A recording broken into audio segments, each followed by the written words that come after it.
You're listening to the CyberWire Network, powered by N2K.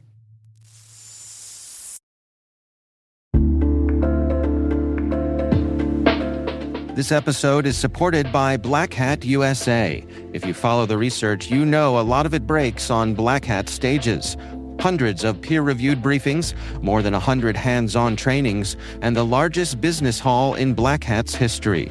6 days to learn the skills you'll need tomorrow, August 1st through the 6th. Use code CyberWire for $200 off your briefings pass at blackhat.com. We'll see you in Vegas.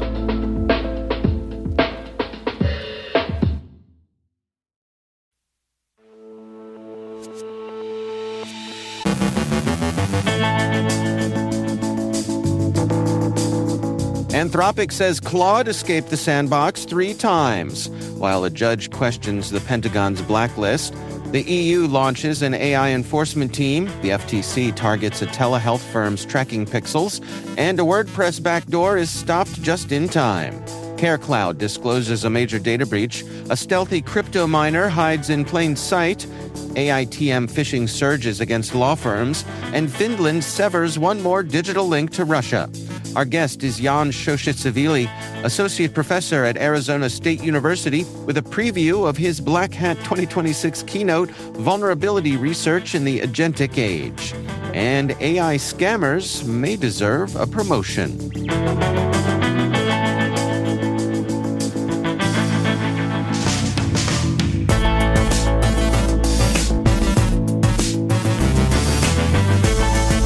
It's Friday, July 31st, 2026. I'm Dave Bittner, and this is your CyberWire Intel Briefing.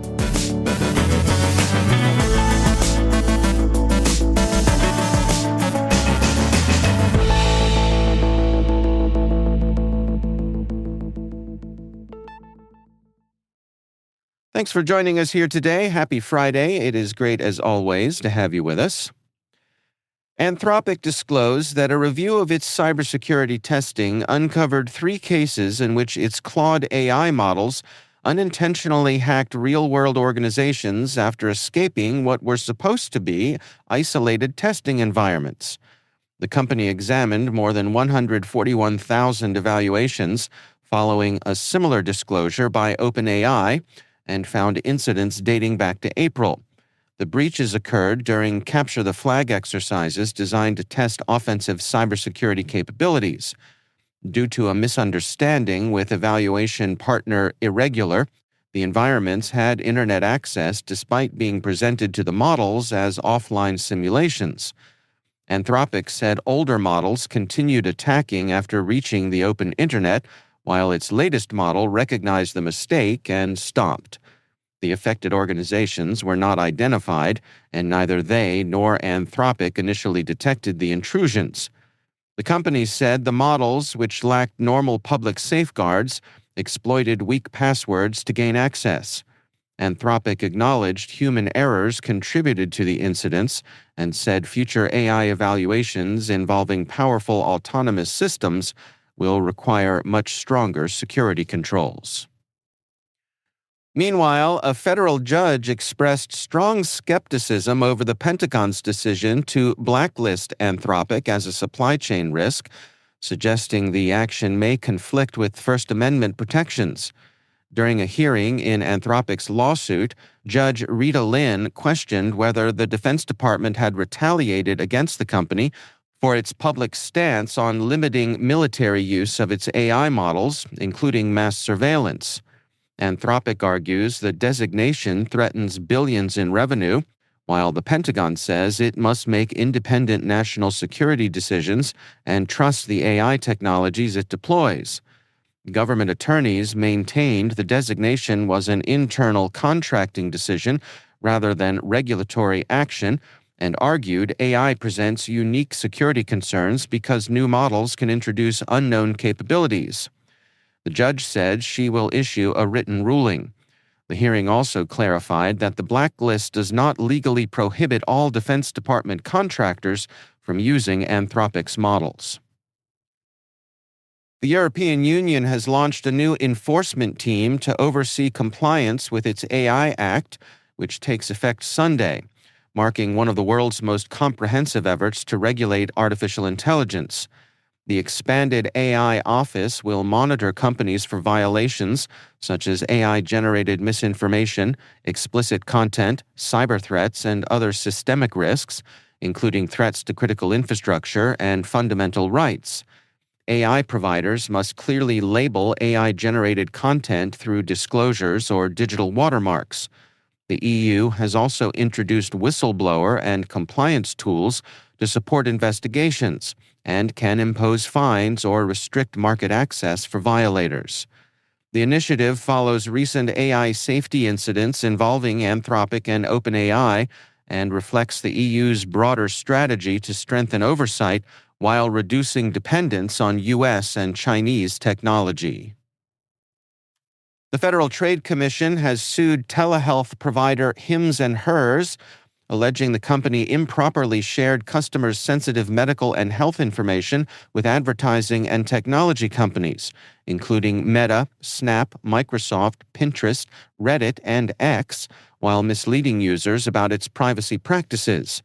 According to the complaint, tracking pixels embedded on the company's website collected and transmitted health-related data and user activity despite privacy policy statements suggesting otherwise. The FTC also alleges Hims & Hers engaged in deceptive billing practices and made subscription cancellations unnecessarily difficult. Hims & Hers says its privacy policy gives users choices over how their data is used, and that it intends to vigorously defend itself against the allegations. The lawsuit continues the FTC's broader effort to crack down on healthcare companies accused of improperly sharing patient-sensitive information with third-party advertisers. A malicious backdoor was discovered in the most recent version of the Advanced Responsive Video Embedder WordPress plugin, before it reached users through WordPress.org's automatic update system. Detected within 2 hours by WordFence's PRISM system, the critical vulnerability with a CVSS score of 9.8 could have allowed attackers to gain administrator access using a single embedded authentication token. The malicious code also transmitted site information to an attacker-controlled server. WordFence believes the developer's account was likely compromised, allowing the malicious commit. WordPress.org quickly removed the plugin from distribution, and its recently introduced update delay prevented automatic installation on most sites. Organizations running version 10.8.7, particularly if installed manually or from third-party sources, should remove it immediately and review their systems for signs of compromise. CareCloud is notifying at least 350,000 individuals that their personal, financial, and medical information was stolen in a March 2026 data breach affecting an electronic health record environment. The company said attackers accessed one of its Amazon Web Services environments between March 10th and March 16th and likely exfiltrated sensitive data, including social security numbers, financial information, and health records. CareCloud says it has no evidence the stolen data has been misused and is offering affected individuals 24 months of identity protection and credit monitoring. The company has not identified the threat actor or disclosed the total number of impacted individuals. Researchers at Group IB have identified a cryptojacking campaign that deliberately abandons root access on compromised Linux servers to evade detection. After gaining root privileges through a trusted third-party connection, the attackers used Linux pluggable authentication modules to impersonate low-privileged users without passwords, allowing the malware to persist while avoiding security monitoring focused on administrator accounts. The campaign also disabled logging services, altered authentication logs, disguised malicious processes as legitimate ones, and masked mining traffic as normal web activity. The malware, a modified version of the XM-Rig Monero miner, deletes itself from a disk after launching and runs entirely in memory, complicating forensic analysis. Group IB recommends forwarding logs to tamper-proof external systems, restricting third-party access, and using memory forensics to detect similar attacks. Adversary-in-the-middle phishing has become the leading initial access method targeting law firms, accounting for just under 29% of attacks, according to a new eCentire threat intelligence report. The technique bypasses multi-factor authentication by intercepting valid user sessions, reflecting attackers' shift from stealing credentials to hijacking authenticated sessions. eCentire also reported a 20% year-over-year increase in attacks against the legal sector, with identity-based threats making up more than half of all incidents. Other common tactics included click-fix phishing lures that exploit filing deadlines, abuse of Microsoft Teams, and malware such as Net Support Manager Rat and Luma Stealer. The report recommends phishing-resistant authentication, including FIDO2 security keys and passkeys, stronger conditional access policies, and improved monitoring of identity systems to detect suspicious session activity. Finland's national grid operator, Fingrid, will disconnect a fiber optic telecommunications link to Russia when its lease expires at the end of the year, removing another remaining piece of cross-border infrastructure following the end of electricity trading in 2022. The fiber connection was part of the former electricity transmission network between the two countries, which has since been dismantled. Fingrid said the impact on telecommunications connectivity is expected to be minimal, although Russian media reported operators are seeking alternative routes. The move comes as relations between Finland and Russia remain strained following Russia's invasion of Ukraine and Finland's accession to NATO. Finnish authorities have also warned of ongoing Russian influence operations and threats targeting critical infrastructure, including telecommunications networks.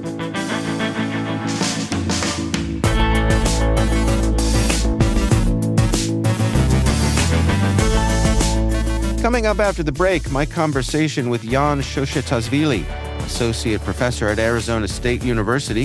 He's previewing his Black Hat 2026 keynote. And AI scammers may deserve a promotion. Stay with us.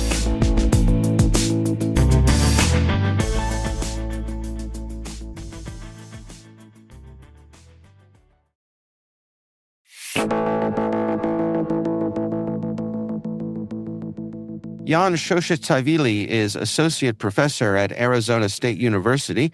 I caught up with him for a preview of his Black Hat 2026 keynote, Vulnerability Research in the Agentic Age. So my lab has been doing vulnerability research for a very long time. I've been in that space since my graduate studies, and I started my graduate studies in 2010. And basically, ever since then, I've been analyzing different types of systems at very deep levels for vulnerabilities. During this, I created, along with my colleagues, the Anger binary analysis framework, a lot of other techniques and approaches to find bugs in software, to understand bugs in software, to remediate bugs in software. And we've just been pushing the envelope for a long time. So along comes this new technology, which is LLM inference for bug hunting. And, in about 2023, the first kind of rumbles of, hey, this is actually pretty interestingly useful come along. And it's just accelerated since then, right? So now, both in our research capacity and in actual, security competitions, ODA competitions like the style of Pentagon and so on, we are very, very much everywhere using agentic security analysis to augment, sometimes supersede, but mostly augment our existing work. So I figured a lot of experience from my vantage point that I can draw on because, as a faculty researcher, I work with dozens of students and other researchers in the space. There's a lot of lessons learned that we've taken away from a lot of different projects, and it'd be cool to spread those lessons to the community. Well, before we dig into the details of your presentation, help me understand how vulnerability research has been considered in the past. I mean, to what degree was it thought of as a technical capability? To what degree was it a craft or even an art form? It's a great question, because it's been considered all of these different things to different extents. When I started, it was 2010. I started as a graduate researcher, but of course I was into security before that in the CTF scene and so on. To find bugs in software when I started, you could rely on these static analyzers with high false positives, unclear usability. You could dig into the very, very early days of dynamic analysis with sending random inputs, hoping for the best, or generating file formats, hoping for the best, hoping to observe security flaws in an application. But really, the majority of bug hunting back then was manual. You would stare at this software and you would understand it. And that was very much a kind of person against software, like almost martial art. In fact, inspired by that sort of feeling of vulnerability research as a martial art in the early days, created a whole like martial art and security training with my Pone College platform. That really was inspired by this feeling of like, this is an art form. And then gradually this art form became a science. As new technology came up, I would say the biggest one that created, in my view, a very well-defined practice of this is kind of the science, the specific techniques, would be the rise of very standardized fuzzers like American Fuzzy Lop. There were some before that, and a lot arose right at the same time. But around the time of DARPA's Cyber Grand Challenge competition, the world of fuzzing kind of exploded. And now you have very well-defined, like, hey, if you want to analyze this type of software, well, this is what you do. You set up this fuzzer. You add these types of seeds. You configure this type of sanitization, this type of code coverage. It became much more step-by-step kind of science, let's say, than a more vague art. There's still space for the art. So it was this merger of both, right? As people built up understanding of the software that they were analyzing, they could really dig in much more cleverly. There's a lot of space for this human expertise and intuition. There was a huge equalization. You could really, without knowing much about reverse engineering and so on, start finding bugs in real software. And we saw a huge increase in the number of vulnerabilities identified and disclosed, and so on in that time. That era, I would claim, is ending now, where hacker with a fuzzer is starting to be outcompeted by hackers wielding AI agents that are wielding fuzzers. And now in this newly kind of discovered area, we're in the art and invention phase of this, but it's going to resettle into its own very well regimented, this is how you analyze software in the modern day as well. Does the person who has the background in vulnerability research, the person who in the previous world was a gifted artist, do they still have an advantage using the agentic tools? Absolutely, especially in this phase. I'm going to say something that can certainly be criticized, and I would probably call people out if they said stuff like this. But, in March, Anthropic released a sneak peek into Mythos, right? Their super cyber capable model with a lot of fanfare. And, this is how many bugs Mythos finds in this target. This is how many bugs Mythos finds in this target, and so on. And we were already also, of course, as was much of the rest of the world, doing agentic-driven vulnerability research. And we look at these numbers, as did a lot of other people, and said, well, we're getting similar numbers. without Mythos. Now, the difference, of course, is the amount of kind of human expertise, target-specific expertise, really not seeds in the traditional fuzzing sense of inputs into a program, test cases to drive different behavior, but seeds as in insights, different insights given to the models and the agentic pipelines that enabled capabilities that seem well beyond the base capabilities of the models. I have friends that achieve, quote, Mythos-like results with open models. We've achieved in many different projects, quote, Mythos-like results with frontier models, and so on. The differentiator there is that human insight, human intuition for now. It's unclear if that will remain. I don't see it fully going away anytime really soon. You're seeing a bit of a schism with hackers, actually, and how they approach this. I'm very active in the competitive capture the flag community. I ran DEF CON CTF for a couple of years. I've been a core member of Shellfish for like way too long now. I think 17 years now. That's terrifying. So I've seen a lot of different trends in the CTF community. When we came out with the Anchor binary analysis framework I mentioned, it minorly, compared to LLMs, minorly, in a minor way, revolutionized the reverse engineering capture the flag category.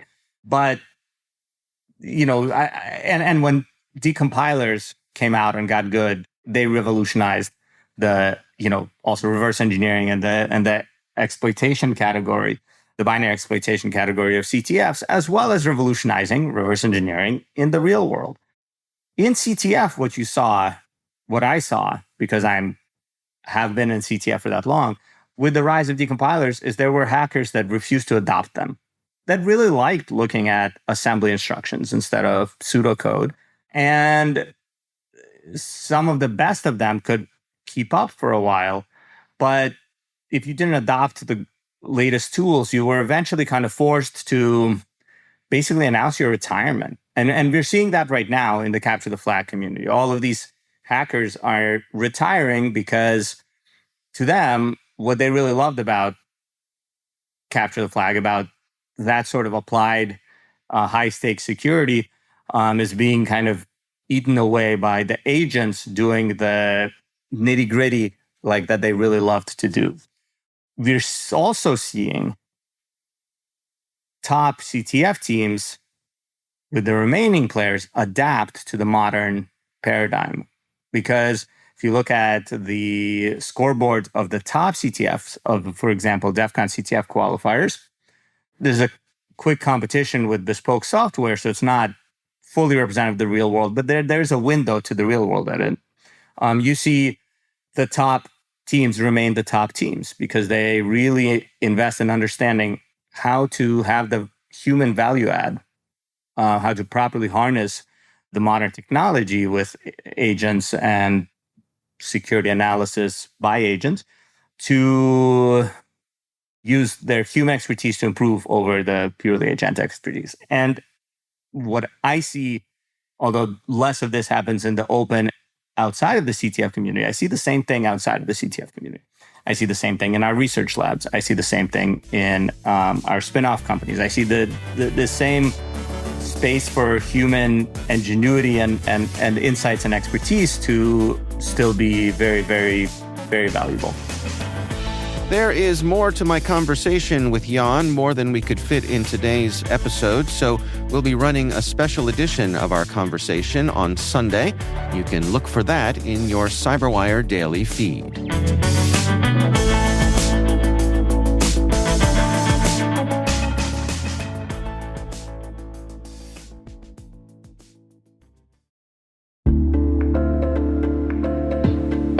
If you're heading to Black Hat USA this year, make plans to visit the SpecterOps Kennel Club. As creators of Bloodhound, the SpecterOps team will host talks with OpenAI and the UK AI Security Institute, as well as hands-on workshops aimed at helping you understand AI-accelerated attack paths and the latest in identity tradecraft. Visit specterops.io to pre-register and learn more. SpecterOps Kennel Club is adjacent to Libertine Social inside Mandalay Bay. While you're there, visit the N2K CyberWire podcast studio, where we'll be capturing expert perspectives and conversations from across Black Hat.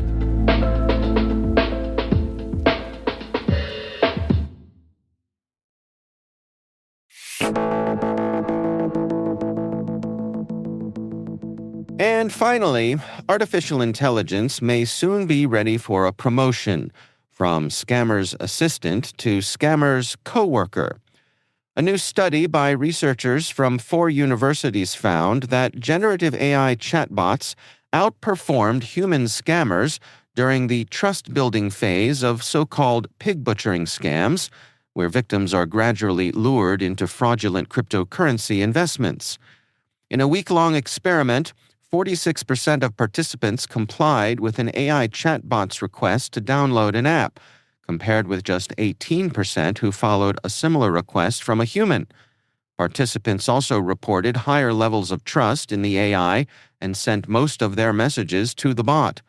Researchers say the findings suggest AI could automate much of the relationship-building process, leaving humans to handle only the final investment pitch and potentially sidestep existing AI safeguards.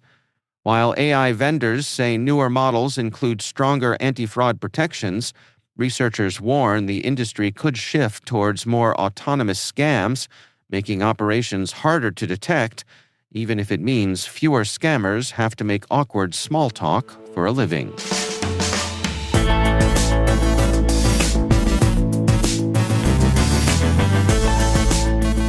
And that's the CyberWire.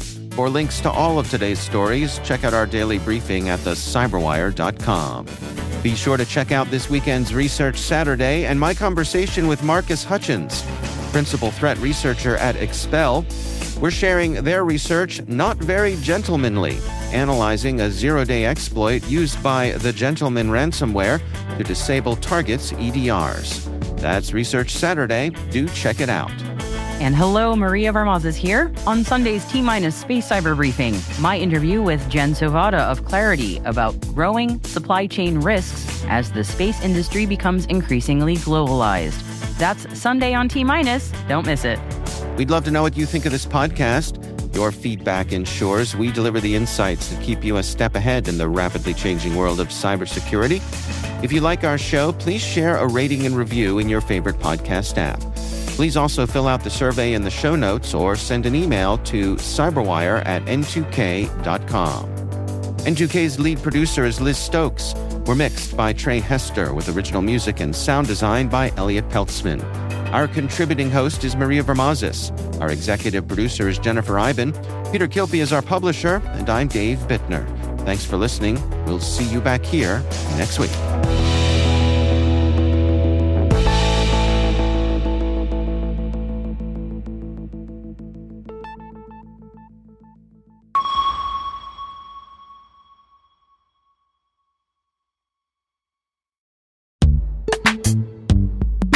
Heading to Black Hat USA, the N2K CyberWire team will be on-site recording from our podcast studio in the SpecterOps Kennel Club.